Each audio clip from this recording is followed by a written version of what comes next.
And shifting our focus now, Ukraine has been battered again. And this time, the city of Kharkiv, Ukraine's second largest, faced what its mayor called the biggest Russian drone strike yet in this war. Overnight, Russia unleashed 48 drones, 2 missiles and 4 gliding bombs on Kharkiv alone, a strike that Mayor Ihor Terekhov has described as open terror.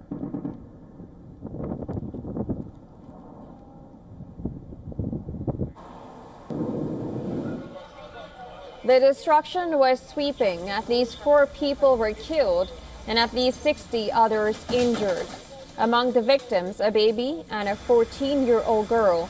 Further south, the city of Kherson also came under fire. Local officials said 2 more lives were lost in Russian strikes there.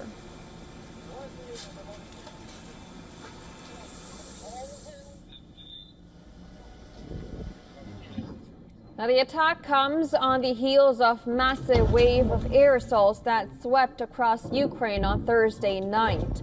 The attacks targeted multiple cities in what Moscow claims is retaliation for terrorist attacks by the Kiev regime. Now, those attacks included Ukrainian drone raids on 5 Russian military bases last Sunday. Now, on that night alone, 6 Ukrainians were killed and 80 more were injured, as over 400 drones and nearly 40 missiles struck cities nationwide. Ukrainian President Volodymyr Zelensky has called the overnight attacks a massive strike on cities and ordinary life. He said the onslaught touched almost all of Ukraine, including the capital, Kyiv. The strikes also hit northern city of Chernihiv and extended west to Lutsk and Ternopil, where Russia claimed it targeted military infrastructure. On Saturday morning, Ukrainian Air Force claimed that they shot down a Russian SU-35 fighter jet in the Kursk direction. Russia has not commented on the claim. The Ukrainian military called it a successful operation.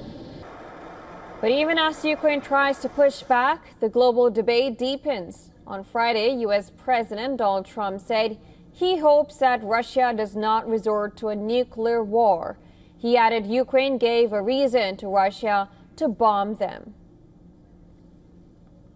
I hope not. I hope not. I think it's a war that would have never happened. If I'm a president, that wouldn't have happened. I certainly hope not.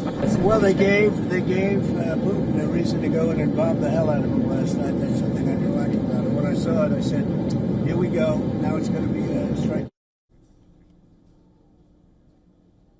And this comes as Russia asked a UN nuclear watchdog on Friday to mediate between Moscow and Washington to resolve the question of what to do with U.S. nuclear fuel storage stored at Ukrainian power plant controlled by Russian forces. Russia wants to restart the Zaporizhzhia nuclear plant that lies near one of the front lines of the war in Ukraine and once generated a fifth of Ukraine's electricity.